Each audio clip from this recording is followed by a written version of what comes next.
In this video, I would like to discuss a little about curve fitting.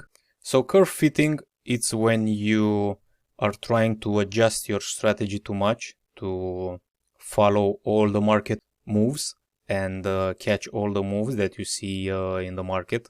So this can happen from various reasons. One of the reasons is because you think you don't have enough trades.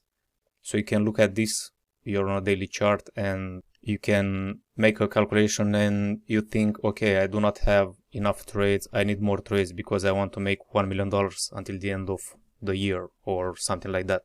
So that's a very bad calculation. So if you have ever read the books Market Wizards, interviews with top traders, in one of the books there is one of the guys there, I don't remember his name, he was a forex trader, and he said that he lost about $50 million when he started to use money and things in life as a reason for his next trade. So he already had like 5 houses and he has seen a beautiful house and he was thinking, okay, the next trade on euro dollar, it's going to be for that house. So that was a big mistake because he lost $50 million.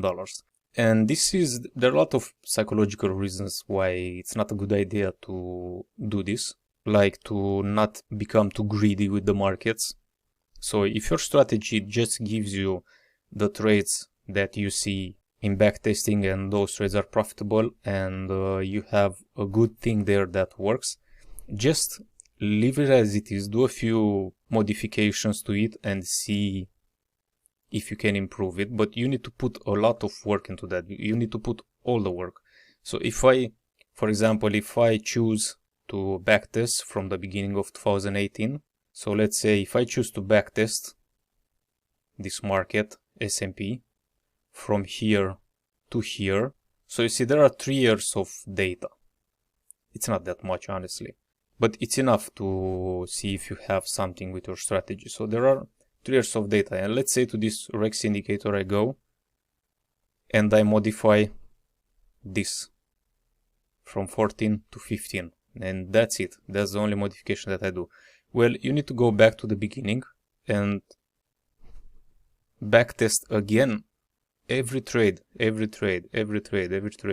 exactly as you did it before when this was 14. Because if you don't do that, that's how you will lose.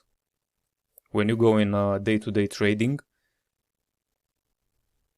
it's going to be late when you are going to observe that your strategy does not work anymore because you did a small modification that it's not profitable. So you could see that in backtesting, but you didn't do it. So that's a form of curve fitting. Another form of curve fitting is to add too many indicators, so you have too many options. So for example, if I add this MACD indicator to the chart,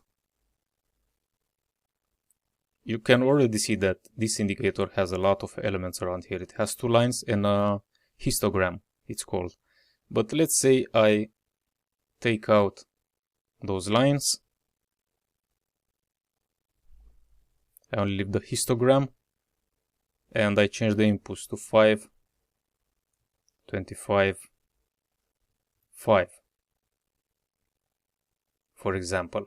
And I want to use this also as an exit indicator in combination with the REX indicator. So I'm going to say, okay, when this is green, I'm good. When this turns red, I'm going to exit the strategy. And if you see that, you'll see that sometimes this takes you out later, so you make less money and so on.